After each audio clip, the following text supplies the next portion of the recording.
measure the distance to scale the model.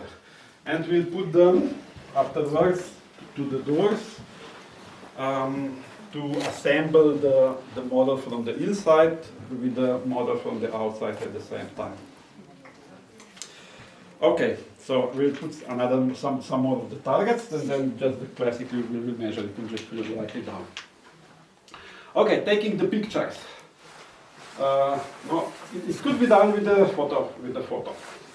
Yeah, but still, okay. The lens here is of course not the same as the lens on the big camera that we use. So the big camera is more precise. There's less distortion as in this camera. Though the resolution of the good photo is the same, the good cameras is the same as basically the big ones nowadays.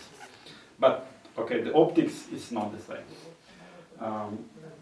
So we can take the pictures with the camera, normal camera. So you see, I'll be moving like all the time, because every detail has to be at least on 3 pictures. Usually much more than 3 pictures, because the precision is higher if it's overlapping from more and more pictures.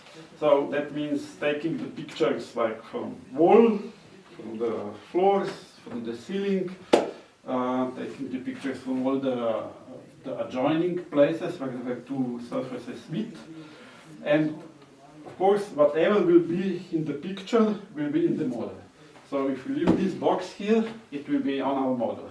Yeah. So in old houses that's usually a problem, because they are like not neatly. There's a lot of junk inside the building, and it will be shown on the model. Okay, I can put it out afterwards in the model, but it takes some time, and whatever is behind the box or under the box won't be in the model.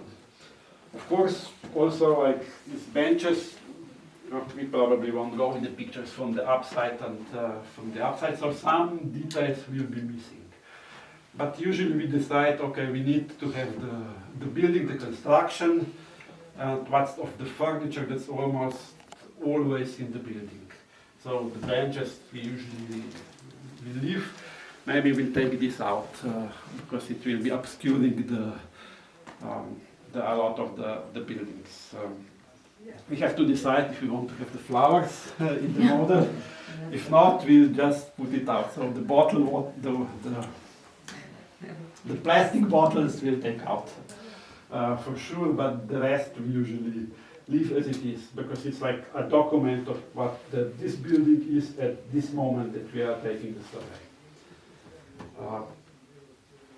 So from the inside, usually the camera, sometimes we were experimenting at TESH with the 360 camera that makes 360 pictures. It can have less endpoints, and it takes bigger space.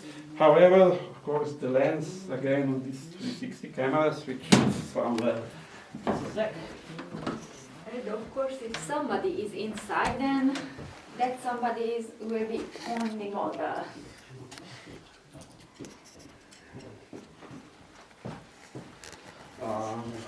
Have you ever tried that? Okay. Which one? So the camera. The person is in the model. Normal camera. We made 3D panorama. Is we put The some top floor other of lens the on it windmill. to get more lighting. I will show you. The one rule is that the zoom has to be the same on all the pictures. So it can be any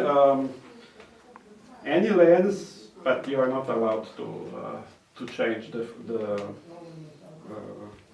And you take on the same level all the pictures? No, you don't. Now you have to change it as much as possible, because you have to change the standpoints all the time. So we'll go like this. You cannot take 2 pictures from the same. Yeah, it doesn't help with calculation, because it has to be a different standpoint. So usually that's like. Can you fix the focus on that? Now you have to just be sure that you don't. Otherwise you get the errors at the end. But it does not happen. I usually go with wide lens. I will change to another camera. to get more light into the more lighting. We'll help ourselves with some lights, but of course, if we have a lot of lights, then we have a lot of these like micro shadows that are showing the structure. You know, especially this is all 3D and with good lighting. You see all these doing that. You see all these little shadows that generate, and then you have the good feeling of what's the structure of the I don't know, wood in this case. Anything is, if you have a plaster, you can see this plastery stuff. The structure. Of course, the other options is this is the 360 camera, which is like more or less like looks like a toy, and of course the lenses and the compression that it gets is quite high. So this is one option that we went in the test because we had really bad lighting conditions there and no power. So this is like on the tripod, and it can make a long exposure and less tense points, but it captures the whole the whole space in all directions. So less probability that we miss some spot on the side. Anyhow, we will do today some pictures with like 350 for presentation reasons. They are kind of a nice pictures. We'll play with it a little bit later. And I think we have on the project we have to make the 360 pictures of all the projects as well.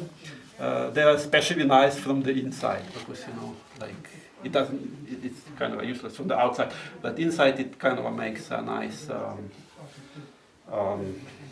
It's nice to show the spaces, especially the small ones like these ones. The pictures from the outside. Okay, the simplest way is with the drone. We'll be flying with this one.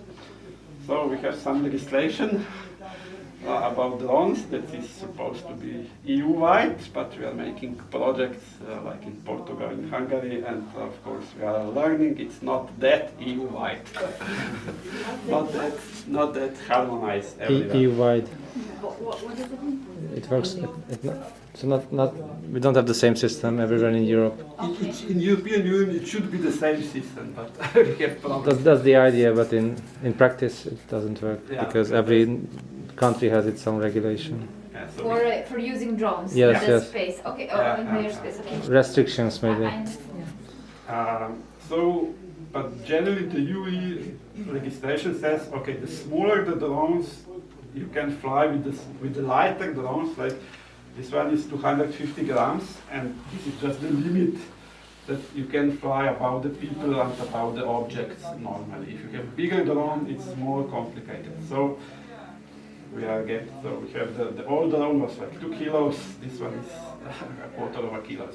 Because of legislation. And I think it's good. If something happens, which happens with the drone, that the power is lost, something, it will fall down. It is better to fall down like the weight of the chocolate than 2 kilos on your head or on a car. It won't happen. This is like really, these are toys, but are really nice to work with. There's of course a camera. And the benefit of the drone is that of course you can fly and make a lot of pictures from different standpoints. So even from the facade, it's kind of simpler just to put the drone, just to move around on the side of the facade and making one picture after another pictures. And of course from the height as well. So from the outside, we'll try to do it with the drone today, and from the inside we go with the camera. For the pictures, and then we'll join these models by the time. So as the drone flies around, then you have to like push a button and take a picture, take a picture, or it has a timer or something? There are more options. I usually go and actually I push the button, but it's not that complicated. But you could done the planning of the kind of mission planning as well, but that means that first you have to do some rough flying that you get some rough model and then you can make the path for the drones and to stop. So it's kind of it doesn't make that much sense. It's usually done like this way if you make an orthophoto or aerial photos from a larger space, then like this mission planning and that you automate it, you know, like go and take a picture every 10 meters, that makes more sense. But on this kind of a small object, it's easier to fly on the hand. And when you feel the detail, like we see about Belfry here, you know, you go much more details, detailed around. But you cannot fly with the drone inside the roof structure. You can, but however, usually. yeah, of course, if I touch anything with the propeller, it will fall down. It will make the damage. It will fall down. Maybe we'll try. We have the protection you can put on, so if he touches something, it doesn't make any damage. However, it makes him a little harder, heavier, and that means the battery time, the flying time is slower.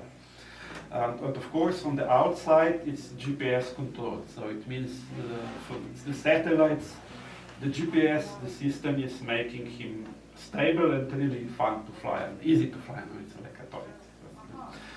And from inside, it's a bit different because there are now satellites are signal. Of course, the newer drones, the fancier drones, these are like two cameras as well that are not for the taking the pictures, but actually to stabilize it. Mm-hmm. So actually he is always looking, he has a bunch of sensors not to crash, and also, so from the inside he's stabilizing himself from the visual pictures. But it's, you know, it's not that precise, you know, he's not hovering, and of course if it's just a little off, he'll just go, you have to balance it very, very carefully. If it's a little space, it could be problematic. So for that, what we kind of usually do, we take like this pole, and you put the camera on the pole and on the remote shutter, and I leave the camera, the normal camera outside. So this is how we go with the upper spaces. Mm-hmm. Here, but for the outside, we'll be flying with this one.